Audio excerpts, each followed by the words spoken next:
James Rhodes didn't build a single one of his suits. He stole the first one from his best friend's basement during a drunken brawl, and somehow, across 6 armors and over a decade of MCU films, that guy became the walking arsenal that stood shoulder to shoulder with gods. Let's break down every War Machine suit, starting with a stolen prototype and a whole lot of bolted-on guns.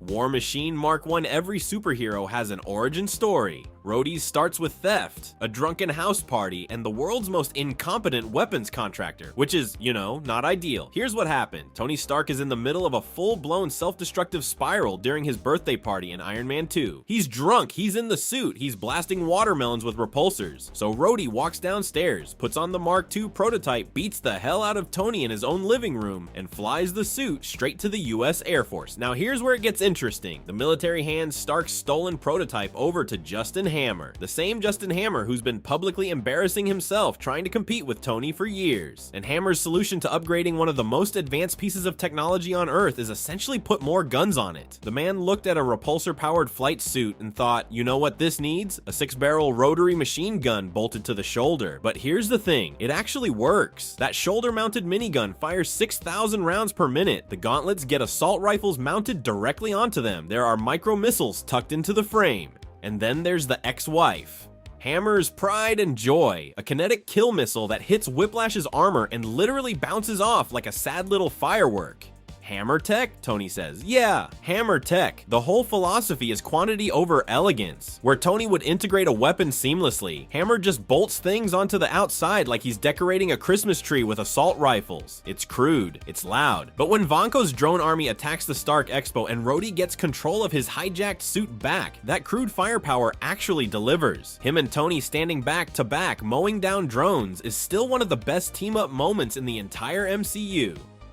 The suit shows its limits when Whiplash arrives with electrified whips and tangles War Machine almost immediately. No energy redirection, no advanced mobility, nothing to counter close-range exotic weapons. Tony and Rhodey have to improvise a combined repulsor blast just to overload Vanko's systems. It works, but it exposes exactly what this suit is. A stolen prototype with a gun store bolted onto it by a guy whose biggest innovation was making a robot salute wrong at a Senate hearing. But that's what makes it iconic. It's scrappy. It's Rhodey making the absolute best of what he's got, which is a theme that'll follow him through every single upgrade from here on out. And speaking of upgrades, the next one comes with a fresh coat of paint that nobody asked for.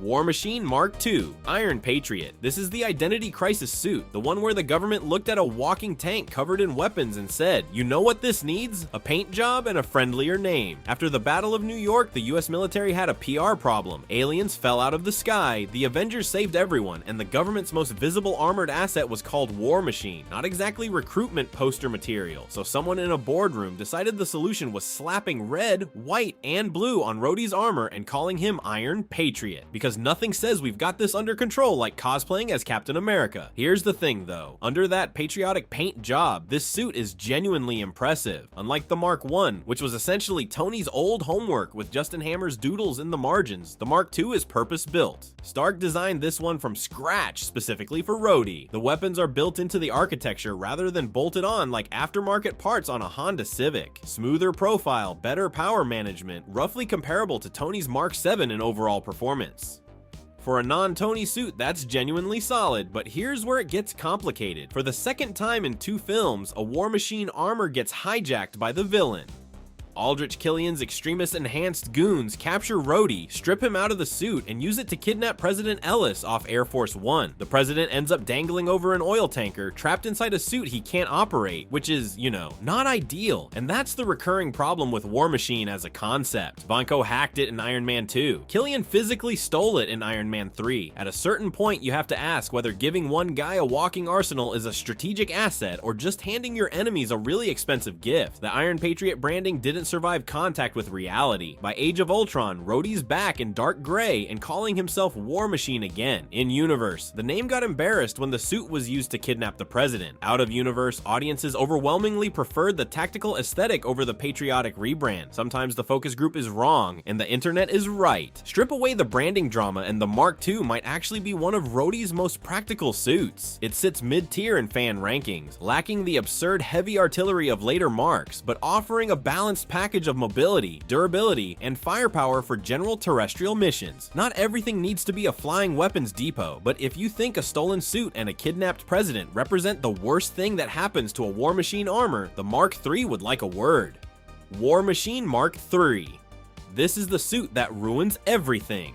After the Battle of Sokovia, Tony builds Rhodey a brand new armor from the ground up. Gone is the red, white, and blue Iron Patriot paint job. Gone is the government PR stunt. The Mark III brings War Machine back to his roots with that classic gray and black military aesthetic, and honestly, it looks incredible. The suit is more compact and refined than the Mark I, suggesting Tony figured out how to pack the same punch into a sleeker frame. Miniaturization breakthroughs, better power density, all that good stuff. The chest now sports a hexagonal unibeam instead of the traditional circular design, which is a small detail, but it gives the Mark III its own visual identity separate from Tony's suits. Improved micro missiles, upgraded repulsors, a modular shoulder-mounted weapon that looks like it could ruin someone's afternoon. On paper, this thing is a masterpiece, and for most of Civil War, it performs like one. During the Leipzig-Halle airport battle, Rhodey is putting in work. He's engaging Falcon in aerial dogfights, helping suppress Giant Man, coordinating with Tony and Vision across a three-dimensional battle space that would overwhelm most pilots. The Mark III handles beautifully. Fast, responsive, deadly. Rhodey looks like the most competent person on that tarmac, which makes sense because he's the only actual trained military combat pilot there. But here's where it gets dark. Vision fires a Mind Stone beam at Falcon. He misses. The beam strikes War Machine's arc reactor instead. And just like that, every system in the suit shuts down simultaneously. Repulsors gone. Flight stabilizers gone. Everything gone. Rhodey drops like a rock. Here's the thing nobody talks about enough. The Mark III has 0 redundant flight systems. No emergency wings. No backup glide capability. No parachute. Nothing. Total power loss equals total freefall. That's it. That's the whole safety plan. Tony Stark, the man who builds 17 backup systems into his own suits, apparently decided that Rhodey's armor didn't need a single non-powered way to not die if the reactor went offline, which is, you know, not ideal. The fall causes severe spinal injuries. Rhodey survives, but he needs advanced leg braces just to walk from that point forward. Rehabilitation, physical therapy, permanent damage, all because an ally missed his target, and that's the real gut punch of the Mark III. It's not a villain that cripples War Machine. It's not some cosmic threat or an evil genius with a master plan. It's Vision, a teammate. One of the most powerful beings on Earth accidentally shoots his friend out of the sky, and the billion-dollar suit of armor has absolutely no failsafe for the most basic catastrophic scenario imaginable. The Mark III is the tragedy suit. It's the one that reminds you that underneath all that weaponry and tech, Rhodey is still just a guy in a metal shell, and one system's failure can end everything in about 4 seconds of freefall. But at least Rhodey walked away from this one, eventually, with mechanical assistance, which is more than you can say for what comes next. War Machine Mark IV. 2 years before this suit shows up, Rhodey fell out of the sky and shattered his spine. Let that sink in. The guy went from needing leg braces just to walk across a room to piloting what is essentially a flying weapons platform the size of a small vehicle, and nobody in the movie even comments on it, which is, you know, not ideal from a hey are you okay standpoint, but extremely cool from an engineering standpoint. The Mark IV first appears in Avengers Infinity War, and the design philosophy here is unmistakable. This isn't a suit built for surgical strikes or urban counter-terrorism anymore. This is a suit built for war. Actual large-scale, thousands of enemies charging at you war. The pauldrons are enormous. The torso plating is thick enough to stop a truck. There are weapon pods on the back and shoulders that look like they belong on a military helicopter, not a person. Rhodey went from guy who fights alongside Iron Man to the team's dedicated aerial artillery, and the Mark IV makes that transition official. Here's where it gets interesting though. Tony built this suit knowing full well that Rhodey's body is compromised. That means somewhere inside all that bulk, there's a sophisticated exoskeletal support system keeping Rhodey's spine stable during high G maneuvers, weapon recoil, and landing impacts. The leg braces from Civil War were basically a prototype. The Mark IV is the finished product, a full body stabilization rig wrapped inside an attack platform. Tony essentially built a walking medical device that also happens to carry enough firepower to level a city block, and that firepower on full display during the Battle of Wakanda. When Thanos' Outrider swarms come pouring through the shield barrier, carrier, Rhodey deploys a dorsal-mounted bombardment system that drops multiple explosive devices across the battlefield in a saturation strike. Not targeted missiles, not precision repulsor shots. Carpet bombing. He flies overhead and just blankets an entire section of the field in explosions. It's the single most War Machine moment in the entire MCU. The suit isn't optimized for fighting one powerful enemy. It's optimized for eliminating hundreds of expendable ones simultaneously. The sheer mass of this thing is worth noting too. Previous War Machine suits were bulky compared to Iron Man, sure, but they were still recognizably in the same weight class. The Mark IV borders on Hulkbuster territory. Not quite there, but close enough that you look at it and think that man is not flying, that small building is flying. But here's the thing about the Mark IV. It's a transitional suit. By the time we reach the Battle of Earth in Endgame, canon sources classify it as inactive. It served its purpose during Infinity War, proved the concept of War Machine as a heavy bombardment platform, and then stepped aside for even more extreme designs. Think of it as the bridge between classic War Machine with a big gun on his shoulder and the absolute monsters that come next. If you think a carpet bombing run across Wakanda is the peak of what Rhodey's arsenal can do, the Mark VI is about to make the Mark IV look restrained. War Machine Mark VI. Every other War Machine suit exists to do one thing: fight. The Mark VI exists to time travel, which is, you know, not ideal for a suit that also needs to survive a warship bombardment, but we'll get there. The War Machine Mark VI is the armor Rhodey wears for the time heist in Endgame, and it's genuinely unlike anything else in his arsenal. This is the sixth suit given to Rhodes, specifically engineered to interface with the Avengers' quantum suits, and the Pym particle-based time travel system that Banner and Stark built in Tony's garage. That means the Mark VI has to manage power regulation for quantum transit, radiation shielding for whatever nightmares exist between timelines, and fail-safes for temporal anomalies, all while still being a functional weapons platform. It's a time machine that happens to have guns. The internal engineering is impressive when you think about it. Quantum transit isn't just fly through a tunnel. The suit has to maintain stable power output while the laws of physics are doing something completely different around it. It needs to keep Rhodey alive in an environment that could theoretically age him into dust or regress him into a toddler if something goes wrong. Which brings us to the fun part. Rhodey and Nebula use the Mark VI to infiltrate Morag and retrieve the Power Stone before Peter Quill can get his hands on it. They arrive, spot Quill doing his little dance routine with the headphones on, completely oblivious, and Rhodey's immediate suggestion is just to knock him out. No elaborate plan, no waiting, just let's thunk this guy and take the stone. That's military problem solving at its finest. Why complicate things when unconsciousness is an option? But here's where it gets brutal. The Mark VI doesn't get a heroic retirement. When 2014 Thanos brings his warship forward in time, the Sanctuary 2 opens fire on the Avengers compound with everything it has. Rhodey is inside the facility when the bombardment hits. The building collapses. Water floods in. Rhodey ends up trapped underwater, pinned by debris with the suit failing around him. He's forced to eject from the armor entirely, abandoning it as a ruined shell.